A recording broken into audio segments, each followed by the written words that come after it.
Coming up on Market to Market, better data on the Phase 1 trade deal between China and the U.S. The UN issues a last chance warning on climate change. Plus, putting pets under the spotlight in the war against antibiotic resistance. And market analysis with Dan Hueber next. What's next doesn't happen by chance. It happens when researchers and farmers work together to solve tomorrow's agronomic challenges. We're committed to creating what's next. Because a pioneer, our name is our mission. Sukup Manufacturing, celebrating 60 years of innovation as a family-owned and operated manufacturer of grain storage, drying, and handling equipment out of Sheffield, Iowa. Learn more at sukup.com. Tomorrow. For over 100 years, we've worked to help our customers be ready for tomorrow. Trust in tomorrow. Information is available from a Grinnell Mutual agent today. This is the Friday, March 24th edition of Market to Market, the weekly journal of rural America. Hello, I'm Paul Yeager. As the U.S. fights off the worst inflation in 4 decades, the upheaval in the financial system may lead to an unlikely ally in the battle, a cutback in bank lending. Now, with tighter standards likely occurring in the future, fewer loans would mean less spending by consumers and businesses, in turn, making it harder for companies to raise prices, thereby reducing inflationary pressures.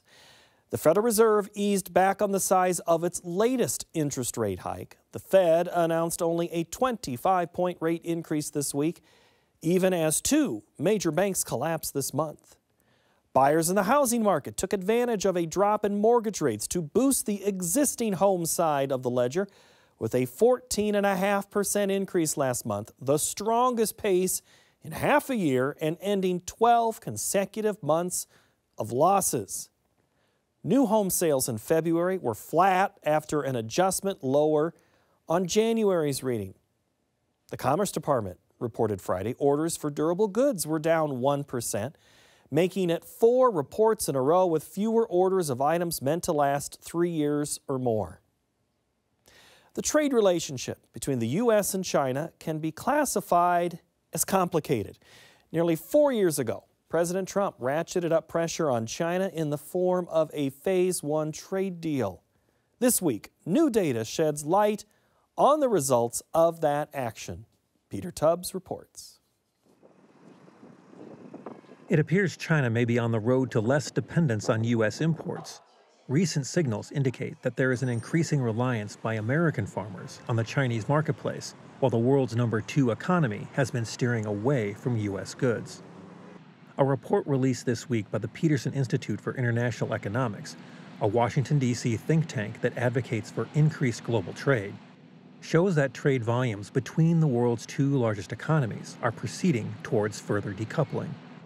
According to the report, as the dollar value of American exports to China hit record levels in 2022, the underlying volume of goods was smaller in size. In 2009, 13% of American agricultural exports were destined for China. By last year, that percentage had risen to 19%.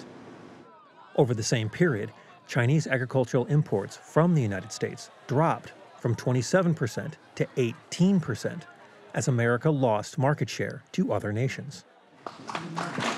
The Peterson Institute report also indicates that China failed to meet its Phase 1 purchase agreements. The total value of imports last year were only slightly higher than 2017 levels, almost a year before the Trump administration began a trade war. China's purchase history since 2017 also lags behind trendline growth in American exports to the Middle Kingdom. Both countries have largely maintained the heightened tariff levels established during the peak of the trade war that began in 2018. For Market to Market, I'm Peter Tubbs.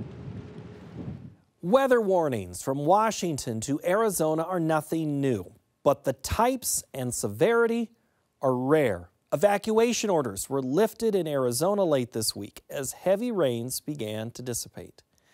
The severity and frequency of weather events like these have scientists sounding the alarm on a global scale. David Miller has more. The top panel of United Nations scientists said on Monday that humanity is close to its last chance to prevent the worst effects of climate change. To take advantage of that last chance, those same scientists are calling for a massive 2/3 slash to carbon pollution and fossil fuel use by 2035. We actually lay out a large... The Intergovernmental Panel on Climate Change released its 6th report this week as dramatic flooding and drought around the world has increased.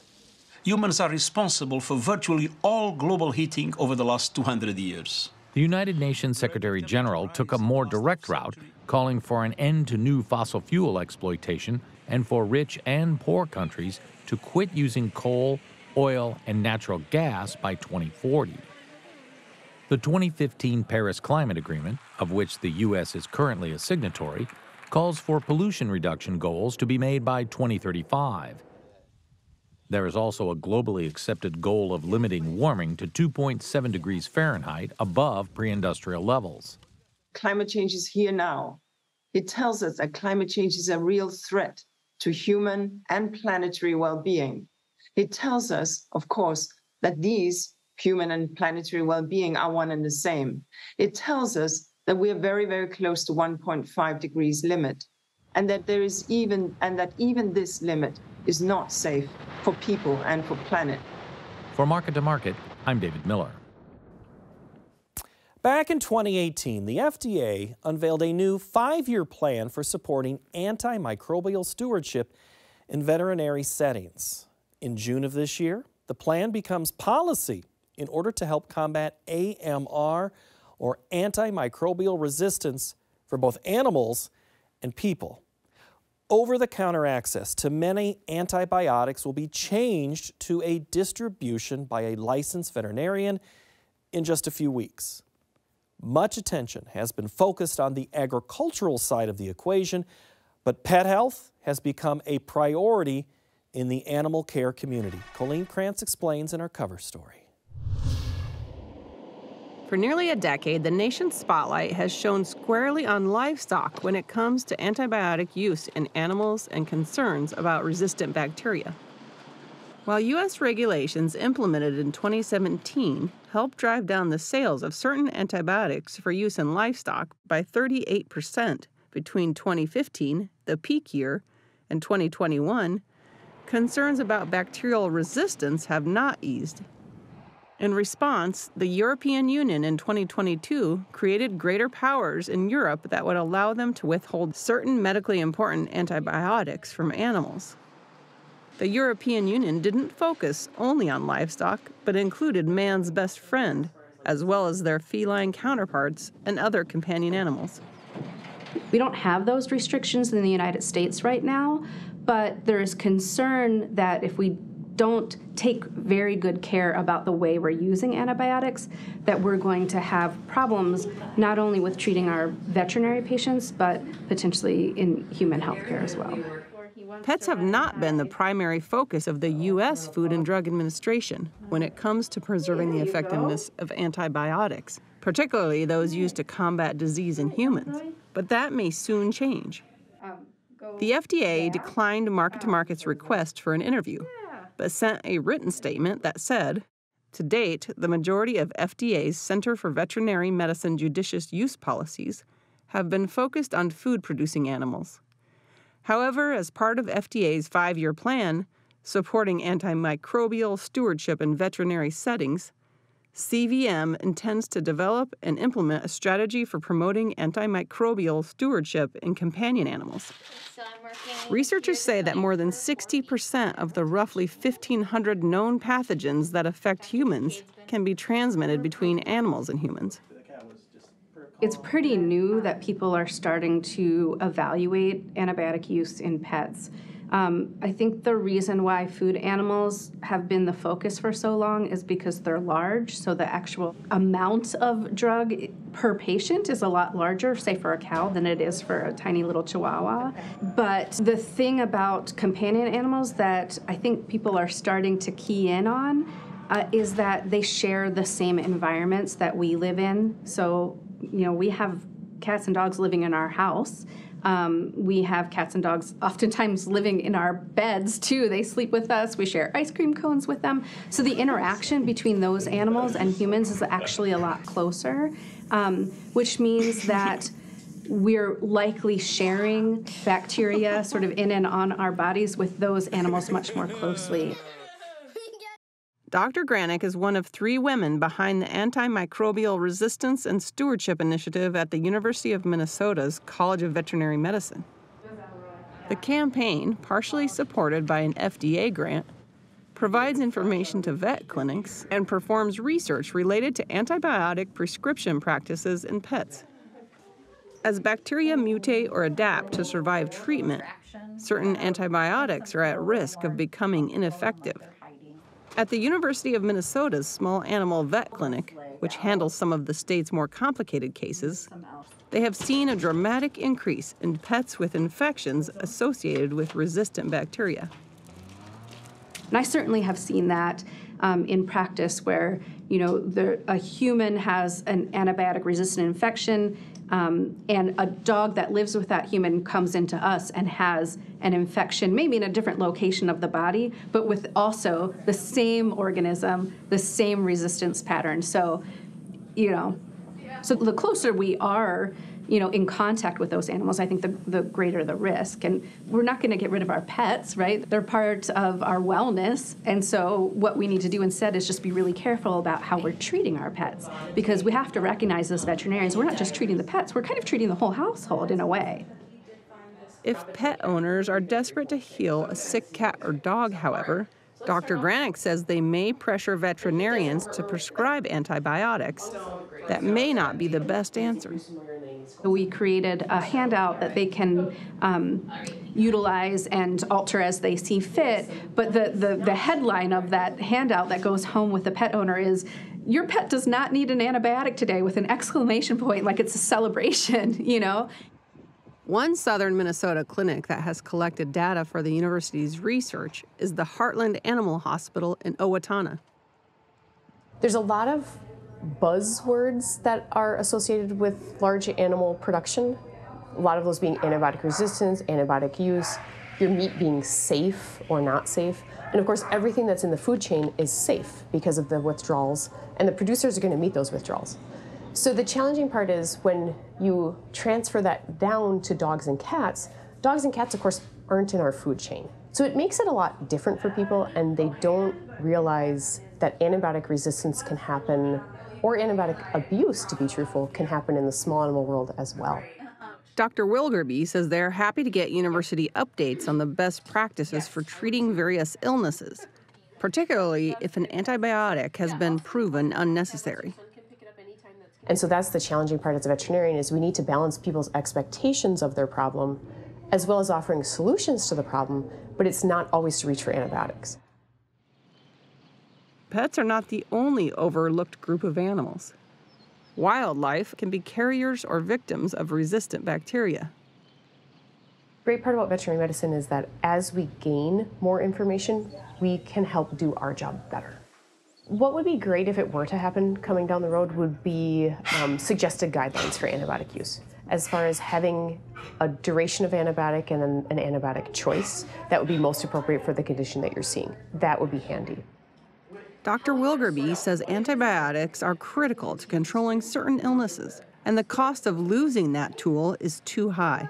Because if we didn't use antibiotics in the world, there would be a lot of death, both for people and for animals. For Market to Market, I'm Colleen Bradford Krantz. Next, the Market to Market report. China kept buying U.S. corn, which helped boost export sales, and rain is forecast for the plains this weekend. For the week, the nearby wheat contract dropped 22 cents, while the May corn contract added 9 cents. Soybean oil tried to keep the complex positive in the face of continued fund liquidation of long positions. The May soybean contract sold off 48 cents, while the May meal contract lost $20.90 per ton. May cotton shed $1.29 per hundredweight. Over in the dairy parlor, April Class 3 milk futures added 82 cents. The livestock market was mixed as April cattle improved 67 cents. April feeders added 15 cents, and the April lean hog contract cut 270. In the currency markets, the U.S. dollar index lost 62 ticks. May crude oil increased $2.69 per barrel. COMEX gold went down by $6.80 per ounce, and the Goldman Sachs commodity index gained more than 10 points to settle at $5.49 even. Joining us now, regular market analyst Dan Hueber. Hey, Dan. Hello. You wrote this morning, kind of caught my attention. Looking at the week's numbers as a whole doesn't tell the whole story. Correct. Every week. Very much. This week, very much so, because wheat was decent Friday. Correct. It was just a bad week. It was, well, primarily a bad week for Chicago wheat and more specifically soybeans. So soybeans, finally, it's kind of a long time coming. The bean market's held in for quite some time on the thoughts of how the problems are happening in Argentina. Somewhat ignoring the decent crops coming in Brazil. But, ultimately we knew the demand was going to start shifting back to South America. Soybean sales from this country have literally dried up and moved over to corn, thankfully. But, beans kind of got their day of reckoning here. So it... Well, then let's stick with beans. Let's keep going with the bean market then, because that was the big story. I have 6 questions about beans. Okay. In fact, Very good. I'll get to one in a moment, but I want to ask you about the nearby first. Sure. Have we missed the opportunity for selling at a profitable price? Well, I guess you have to define profitable. I don't know if it's necessarily an unprofitable price, even at today's values. But yes, I think we probably missed what would be the high of the market. All of that said, I think all of these markets, a little bit unusual to take markets this harshly lower in the month of March. Oftentimes you really think about that as a period where we're really seeing a little better prices that you can sell into. That we've done just the opposite this year. I tend to think we'll probably have a kind of a contra-seasonal type of thing where we'll have a bottom here by the end of the month, get past these reports on the grain stocks and the acreage numbers, and I think we probably got let's build a little risk premium back in here because we've kind of taken it out at this point. We've kind of been counter-seasonal for quite a while. The last 3 years, nothing seems to fit the way it is. Who knows what the new norm is? Right. But I do know that something that's normal is that Phil in Ontario, Canada has a question for you, Dan. We're going to go to that right now. Phil is asking you, Dan, are soybeans the new wheat? And what do you see ahead for November 23 soybeans? I don't know if I would quite put it in the category as the new wheat yet. Yes, South America should be really the dominant producer of soybeans moving ahead. That said, as we already know, Argentina, disastrous situation, corn and beans this year. So, that really has kept a floor under our prices. But yes, realistically, I think we push more and more towards producing corn in this country. The biofuels or the renewable fuels could change that in the years ahead, but I don't think we're quite there yet. So, beans are, we're seceding the production of that to other parts of the country, other parts of the world. We'll go to corn then and talk about China. Sure. Kept buying. Enough to give us a rally on the week. Right.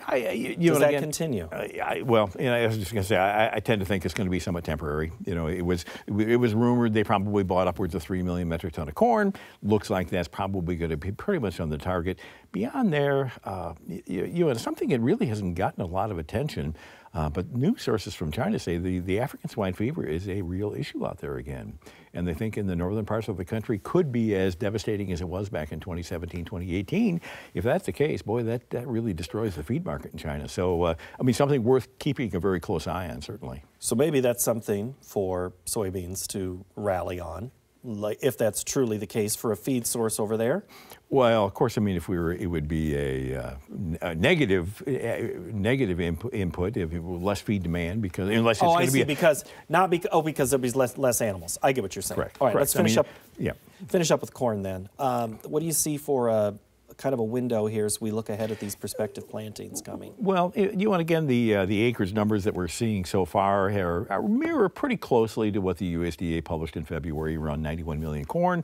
The average trade guesses are a little bit higher. I think the USDA published a statistical number of 87.5 million acres. I think some of the trade numbers are coming in a little bit over 88. I'm actually a little bit surprised, maybe not now after we've seen prices break the way they have, that we didn't see a little bit better pickup in the bean, which of course kind of comes back to Phil's questions. Maybe people are less interested in competing with South America on the beans and want to focus more on the corn. So, all of that said, those numbers are good. That's a higher acreage overall than we planted last year, particularly in the corn if we came in at 91 million acres. it's still, and by no means am I bullish, on the way the structure is right now. I think, after 2 years of major rally, these markets are just tired. They're not going to respond to bullish news as they did 2 years ago. But all of that said, if there's a problem, we're running a very fine line at all of these commodities worldwide, and wheat included, even though the wheat's had a little rough time of it here recently. But wheat had some fresh news this week. Mm-hmm. Russia, we had this deal that was supposed to happen over the weekend. Then we also have rain coming in the U.S. impacting our size of crop. Which one's the bigger pull on this market right now? Well, at this point in time, I think the uncertainty of what we have ahead is probably going to be the pull on the market. We've really taken the risk premium out. We've basically, I think, look at the assumption that everything's going to go great. We're just going to have an average crop, an average growing season out there. And I think, at this juncture in the year, that's a little bit premature to feel that comfortable that we're not going to have some hot spots, some trouble areas out there. Particularly, we know that the Midwest looks like it's in pretty good shape. We've got extra moisture, but the South and Southwest is still a problem area. You mentioned Chicago wheat earlier. Give me a little bit of range on some wheat in general. Moving forward here in the next 2 weeks? Oh, and again, again, in all of these, I think longer term, we're probably unless we do have a crop issue, we're probably going to see lower prices. But I think, realistically, it's not unreasonable to think that wheat could rally 50, 75 cents from current values.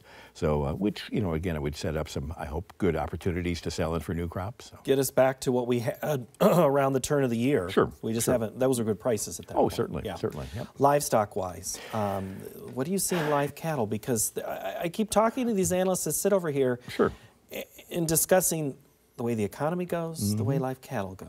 Are you in that camp? The economy is going to be the kicker in there. I mean, granted, we have maintained some great levels on the cattle market. We know the inventories are ridiculously low as far as from a historical standpoint, but here again, every consumer you talk to, every report you read is pushing back, and they just can't believe how much my food bill has gone up. So I think, particularly if we start to see the economy start to get tickled a little bit, we could see that demand dry up pretty rapidly. And granted, poultry is expensive, eggs are expensive, pork is not as expensive, but I mean, it's there's not a whole lot of alternative out right now. So I think if anything, it's probably people just cut back a little bit, go for the lower quality cuts, and try to stretch those dollars out. So do you see? I mean, this week the box beef suffered a little bit, or softened a little bit. I shouldn't say suffered. Right.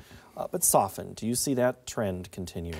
Oh, again, it's going to really depend on what we see at the retail end of it, and the export end. I mean, exports on beef have not been they've been not as strong as pork, but I mean they have been respectable so far. So that probably keeps the foundation under there. Beef is the one that probably has the greater risk of a breakdown, but so far I think it surprised everybody in how well we've held in there. Feeders, do you see reaction from last week's Cattle on Feed report leading us early in the week, and what was leading us at the end of the week? Well, late in the week, I think, of course, a rebound in the grains and the feedstuffs, which I think that feeder market can just pretty well play off the corn market for the time being. So if we turn corn higher, it's going to be a detriment to the feeders. But corn was the only one that was higher this week. Well, corn and Kansas City wheat, of course. Kansas City wheat did jump, but yeah, I mean, corn had looked like it was trying to put in a base. Came down into some great support levels, and once again, I think we have, with that demand we've seen here shape up. Not that necessarily is going to continue on, but that threat is in there. If we push corn down to these levels, particularly if we're not seeing the dollar scream back to the upside, sure, we're going to stimulate some demand on a worldwide basis. Do you see any resolution to the dryness in the southern plains has happened, that will help cattle feeders and cattle producers? I guess good question. I know they're talking about El Nino coming back in, which, if that actually translates into moisture coming in there and getting improvement in the pastures, boy, only time will tell. I guess I try to shy away from too many weather forecasts, but How about a forecast on pork? What do you see in hogs? Hogs, I think, have probably been destroyed enough to the downside for the time being. That said, even with a corrective rebound, we're still looking at 2 to 3% more pork. And again, unless we see just some kind of a tremendous resurge at the retail side of it, I think the counter-seasonal, again, we're probably looking at defensive pork trade into the summer months. But we're about to get into those summer months when we're going to start buying stuff to grill. I grilled this week. It was warm enough. We're almost there. Actually, I did as well yesterday. So but I'm not. don't have that on the menu every night here just yet. So, yeah. Getting close, though. Right, right. All right. Dan Hueber, thank you so much. Appreciate the time. My pleasure. Thank you. Good to see you. And that will do it as we put a pause in this analysis and continue our discussion about these markets in our Market Plus segment. You can find both the analysis and the plus on our website of markettomarket.org. Both of these resources, by the way, are free. Our Facebook page is another gathering place for our stories, as well as calls for you to contribute to the program. Give our page a like at Market to Market Show.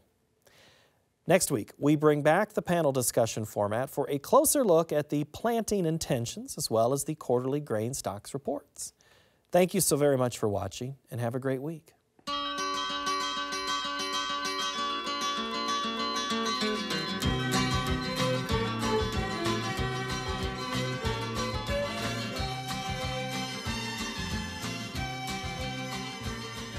Market to Market is a production of Iowa PBS, which is solely responsible for its content.